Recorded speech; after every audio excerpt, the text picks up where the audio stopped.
올 시즌 다저스에서 없어서는 안 되는 선수를 뽑아보라면 반드시 이름을 올려야 하는 선수입니다. 다저스의 MVP 트리오 뒤에서 팀을 더 강하게 만들어줬으며 지나치게 쏠릴 수 있는 트리오에 대한 무게감을 덜어내주었죠. 그리고 그의 이런 미친 행보는 아직 끝나지 않았습니다. 클러치 히터로서의 진면목을 보이며 포스트 시즌 다시 한번 LA 다저스의 승리를 이끌고 있는 테오스카 에르난데스 이야기입니다. 2024년 오타니는 FA 시장의 최대어였습니다. 이 밖에도 야마모토, 블레이크 스넬, 맷 체프먼 등 굵직한 FA 대어들이 정마리도 많았던 2024년 FA 시장이었습니다. 1년간의 짧은 시애틀 생활을 끝으로 FA 시장으로 나온 테오스카 에르난데스는 분명 리그에서 가장 중요한 매물은 아니었습니다. 그에 대한 영입 경쟁도 실제로 그렇게 과열되지도 않았죠. 비교적 쉽게 LA 다저스는 테오스카 에르난데스를 얻게 되었습니다. 1년 계약 2,350만 달러로 다저스는 다저스 나름 만족할 만한 금액으로 테오스카도 테오스카 나름의 더 좋은 FA 계약을 찾기 위한 진검다리 계약으로 아주 좋은 조건이었죠. 그리고 정규 시즌이 끝이 난 현재 결과적으로 보면 이 영입은 오타니의 영입만큼이나 주요했고 아주 완벽한 무브였다고 평가할 수밖에 없는 것 같습니다. 우선 정규 시즌에서의 그의 기록을 좀 볼까요? 154게임에 출장해 33개 홈런과 99타점을 기록했습니다. 타율 2할 7푼 1위, 출루율 3할 3푼 9리, 장타율 0.501을 만들어내 OPS 0.840, WRC 플러스 134라는 아주 출중한 기록을 작성했습니다. 본인 통산 커리어 하이 홈런 기록이었으며 2020 단축 시즌을 제외하면 WRC 플러스 역시 본인 커리어 하이 시즌이었습니다. OPS로 보면 전체 20위에 해당하는 수치고 WRC 플러스로 보면 전체 21위에 해당하는 수치였습니다.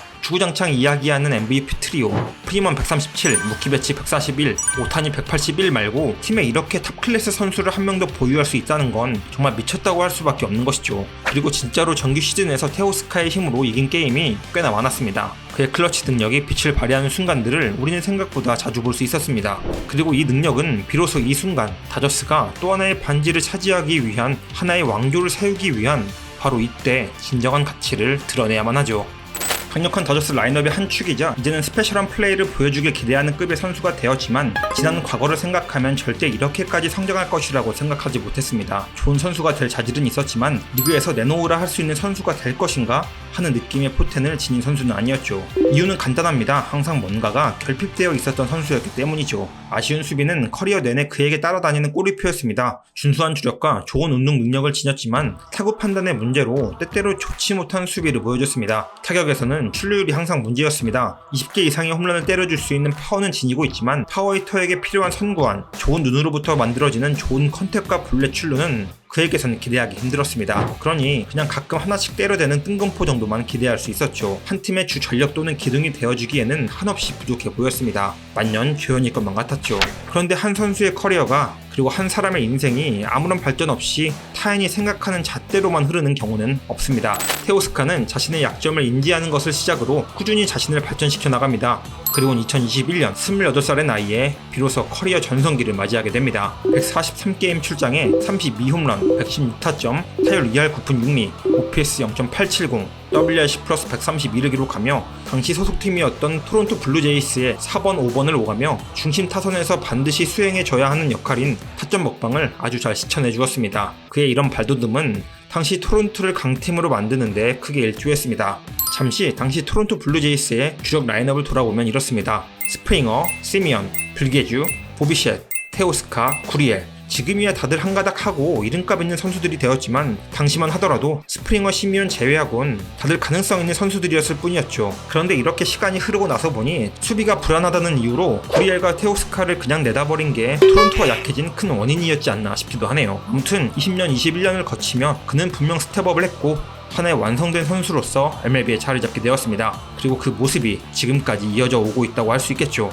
그럼 그 모습이 어떤 모습인지 메커니즘을 잠시 살펴볼까요? 우선 신체적 스펙을 보면 우투우타이고 키 188cm에 몸무게는 100kg에 달합니다. 체형은 아주 탄탄한 근육질이죠. 다소 딱딱해 보일 수 있을 정도로 단단해 보이는데 실제 그의 타격 자세를 보면 전혀 그렇지 않습니다. 이게 포인트입니다. 테오스카는 생각보다 매우 부드러운 타격폼을 지니고 있습니다. 다시 타격폼 자체만 보면 파워보다는 컨택에 조금 더 치중되어 있다고 볼 정도로 정교함에 중점을 둔 타격 방법입니다. 타격의 시작을 보면 가볍게 투스텝으로 타격 준비 자세를 마치고 상체 꼬임은 처음 그대로에서 전혀 움직이지 않습니다. 그리고 그 상체의 꼬임과 텐션이 그리 탱탱하지 않습니다. 적당히 앞 어깨로 잡아만 두고 그대로 흐르듯이 스윙합니다. 즉 뒤를 크게 만들어서 강하게 후려친다는 생각 자체가 없다는 뜻이죠. 그런데도 30개 이상의 홈런을 때려낼 수 있는 신체적 퍼포먼스와 기술적 완성도를 갖고 있는 게 또 그의 장점이라고 할 수 있는 것이죠. 그럼 그리 강한 힘을 주지 않음에도 이런 많은 홈런은 어떻게 만들어내느냐, 배럴을 주목해 보시면 좋은데요. 아주 적극적인 배럴 턴으로 힘을 만들어내죠. 매우 현대적인 타격 방법이라고 보시면 좋을 것 같습니다. 배트를 푸시하거나 내려찍기보다는 진짜와 언어적 표현 그대로 돌려버리는 스윙을 하죠. 빠른 배트 스냅으로 한정된 공간에서 최대한 간결한 스윙을 하려는 의도로 보입니다.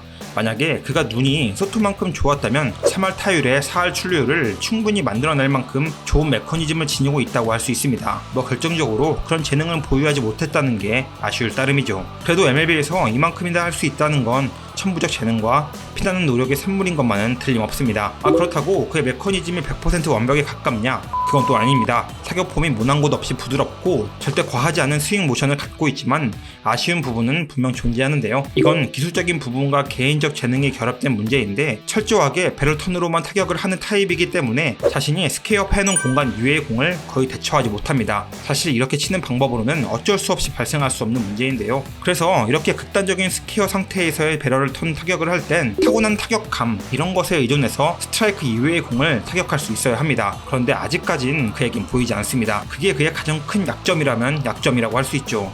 그 대표적인 게 바로 바깥쪽 떨어지는 브레이킹 볼입니다. 물론 대부분의 타자들에게 바깥쪽 떨어지는 볼은 약점이긴 하지만 현재 테오스카 에르난데스에겐 한없이 멀기만 한 공입니다. 가뜩이나 선구안 자체가 그리 좋지 못한 데다가 정확한 스퀘어업된 공만 칠 수 있는 그의 메커니즘상 바깥쪽은 그냥 지옥 그 자체입니다. 바깥쪽 낮은 비스무리한 공 자체를 그냥 안 건드리고 스윙하는 게 정답이죠. 근데 그게 말이 쉽지 투수들이 하루 종일 그것만 유인하는데 버티는 게 쉽지 않습니다. 그래서 결국 이렇게 바깥쪽에 삼진을 많이 당합니다. 물론 그렇다고 약점만 있는 건 당연히 아닙니다. 기본적으로 매우 플렉시블한 타격 메커니즘을 갖고 있기에 본인의 타격 존에 설정된 공들에 대해서는 좋은 대처가 가능합니다. 특히 오프 스피드볼에 그렇게 약점을 보이지 않을 수 있다는 게 장점입니다. 강하게 마주치며 나가는 방법이 아니다 보니 턴에 시간적 여유가 좀 있어서 체인점류의 공을 잘 대처할 수 있다는 장점이 있죠. 이런 장점은 살리고 앞서 언급한 약점에 대한 대처를 잘하는 모습을 보여 볼넷 비율이 지난해 5.6%에서 올해 8.1%까지 올라가게 되었습니다. 삼진율도 31.1%에서 28.8%로 좋아졌고요.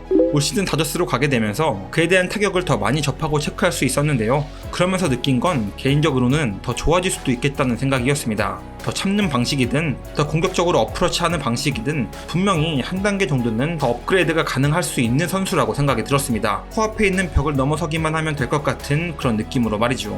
그리고 그 벽을 깨고 넘어가는 깨달음의 순간이 다저스에겐 지금 이 순간이길 바라지 않을까 싶습니다. 현재까지 포스트 시즌에서의 그의 성적이 나쁘다고 할 수 없지만 LA 다저스의 팬들의 입장에서는 조금 더 쳐주길 바랄 겁니다. 앞선 타자들의 이름값으로 봤을 땐 정규 시즌만큼이나 그에게 꽤나 많은 타점 찬스가 부여될 것입니다. 그리고 이렇게 한 경기 한 경기가 매우 중요한 단기전에서는 타점을 기록할 수 있을 때 타점을 기록해주는 선수가 정말 최고의 선수입니다. 그리고 팀 다저스도 그에게 기대하는 건 바로 그 해결 본능, 클러치 능력일 겁니다. 이럴 때일수록 오히려 단순한 접근이 필요할 때라 생각됩니다. 그에게 지금 필요한 건 한 번이라도 더 출루하는 것, 짧게 스윙의 컨택률을 높여 어떤 상황이든 벌어지게 하는 것 아니겠죠. 그에겐 무엇보다 타점만이 전부인 때입니다. 타점을 만들어내기 위한 스윙을 하고 타점을 만들어내기 위한 공격을 해야 합니다. 이럴 땐 그냥 올드스쿨 마인드가 최고라고 생각합니다. 투수를 부셔버린다는 마인드, 팀에 어떻게든 헌신하겠다는 마인드, 즉 강인한 정신력이 가장 중요할 때란 이야기죠.